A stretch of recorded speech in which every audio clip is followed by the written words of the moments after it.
Defence शेयरों में निवेश शॉर्ट टर्म में हो सकता है रिस्की। आइए बताते हैं आपको कि नीलेश शाह ने क्यों कही ऐसी बात।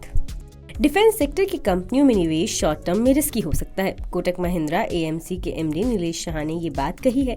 मनी कंट्रोल से हुई बातचीत में उन्होंने कहा कि निकट भविष्य में इस सेक्टर को मुश्किलों का सामना करना पड़ सकता है। उन्होंने कहा कि इस सेक्टर पर सरकार की पॉलिसी का सीधा असर पड़ता है। डिफेंस कंपनियों के शेयरों में आई तेजी की वजह सरकार की पॉलिसी है। सरकार ने डिफेंस इक्विपमेंट्स की खरीद में घरेलू कंपनियों को प्राथमिकता देने की पॉलिसी अपनाई है। शानदार तेजी के बाद अब डिफेंस कंपनियों के शेयरों में शॉर्ट टर्म में रिस्क दिख रहा है, क्योंकि इनमें प्रॉफिट बुकिंग हो सकती है। डिफेंस सेक्टर की कंपनियों के शेयरों में जबरदस्त तेजी देखने को मिली है। इनमें Bharat Dynamics 49.66%, Hindustan Aeronautics 95.13%, Astra Microwave 33.98%, Bharat Electronics 39.97%, Cochin Shipyard 100.03%, MTAR Technologies 64.03% और जिंसार टेक्नोलॉजीज में 235.60% की तेजी शामिल है। इन कंपनियों की ऑर्डर बुक ठोस है। R&D में निवेश हो रहा है। सरकार ने डिफेंस इक्विपमेंट्स के आयात पर रोक लगाई है। भारतीय कंपनियों की रक्षा उपकरण की खरीदारी को प्राथमिकता दी जा रही है। DRDO से इन कंपनियों को सपोर्ट मिल रहा है। एक्सपर्ट्स का कहना है कि डिफेंस सेक्टर की कंपनियों के शेयरों में लॉन्ग टर्म ग्रोथ की संभावना है। नीलेश शाह ने कहा कि सरकार की पॉलिसी में बदलाव आने पर इस सेक्टर पर असर पड़ सकता है। नीलेश शाह ने डिफेंस शेयरों में प्रॉफिट बुकिंग की भी संभावना जताई है। नीलेश शाह ने कहा, इस सेक्टर के लॉन्ग टर्म में फंडामेंटल्स तब तक बेहतर दिखते रहेंगे जब तक डोमेस्टिक मैन्युफैक्चरर्स को प्राथमिकता मिलती रहेगी। उन्होंने कुछ ऐसी कंपनियों के बारे में संकेत दिए जो घरेलू बाजार में सप्लाई के साथ ही विदेश में भी सप्लाई करने में सक्षम है। दूसरे देश भी उन्हीं कंपनियों के डिफेंस प्रोडक्ट्स खरीदना चाहेंगे जो घरेलू बाजार में भी सप्लाई करती हैं। लोकल मैन्युफैक्चरिंग को बढ़ावा देने की सरकार की पॉलिसी के बाद डिफेंस सेक्टर का परिदृश्य बदला है।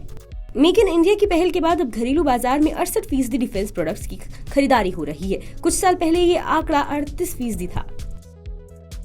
बता दें कि मनी कंट्रोल पर दिए गए विचार एक्सपर्ट्स के अपने निजी विचार होते हैं। वेबसाइट या मैनेजमेंट इसके लिए उत्तरदायी नहीं है।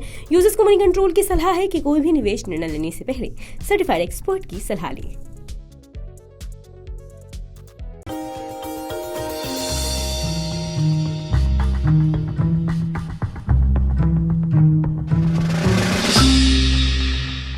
डू यू नो में आज हम बातचीत करने वाले हैं पेंट स्पेस की मेगा कंपनी बर्जर पेंट्स के बारे में। दरअसल बर्जर पेंट्स से जुड़े हुए कई सारे इंटरेस्टिंग फैक्ट हैं, लेकिन सबसे इंटरेस्टिंग फैक्ट पहले तो इस कंपनी के नाम के साथ ही शुरुआत करते हैं, जहां पर इस कंपनी का जो नाम है वो कंपनी के एक्चुअल ओनर लुइस बर्जर के नाम पर रखा गया था।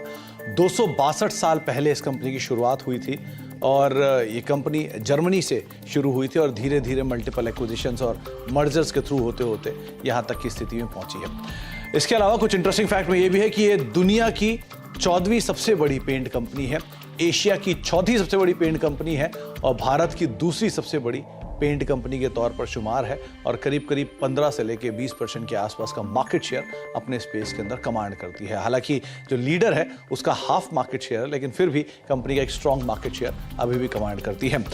बर्जर पेंट्स इंडिया में करीब करीब 99 साल पहले से कामकाज कर रही है और एक इंटरेस्टिंग पार्ट ये भी है कि 99 साल पहले इसका नाम था हैडफील्ड इंडिया, जिसके साथ इसने शुरुआत की थी कोलकाता में और वहां से धीरे धीरे फेरबदल होना शुरू हुआ।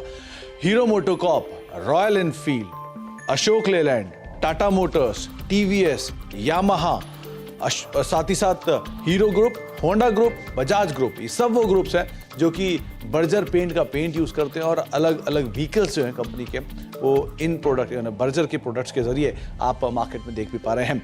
साथ ही साथ एक इंटरेस्टिंग फैक्ट ये भी है कि एक समय पर बर्जर पेंट्स को श्री विजय माल्या ओन करते थे, जबकि उनके फादर मिस्टर विठल माल्या ने मल्टीपल एक्विजिशंस के थ्रू इस कंपनी को भी एक्वायर कर लिया था और लेटर ऑन कंपनी ने या फिर विजय माल्या साहब ने इस कंपनी को एक अच्छे हैंडसम प्रॉफिट के साथ करीब करीब $66 मिलियन के प्रॉफिट के साथ इस कंपनी को एग्जिस्टिंग प्रमोटर्स को बेचा।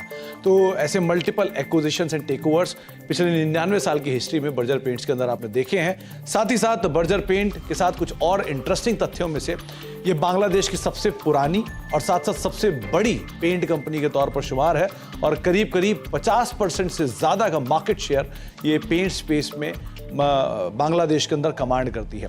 एक इंटरेस्टिंग फैक्ट ये भी है कि नाइजीरियन स्टॉक एक्सचेंज पर पहली पेंट कंपनी अगर कोई लिस्ट हुई थी तो वो थी बर्जर पेंट्स, और ये करीब करीब 50 साल पहले नाइजीरियन स्टॉक एक्सचेंज पर लिस्ट होने वाली पहली पेंट कंपनी बनी थी। तो कुछ interesting fact Berger paints related, लेकिन सबसे रोचक तथ्य कि ये दुनिया की 14वीं, एशिया की 4थी और भारत की दूसरी सबसे बड़ी पेंट कंपनी है। तो कुछ interesting fact Berger paints related, आगे भी कुछ और फैक्ट लेकर आते रहेंगे।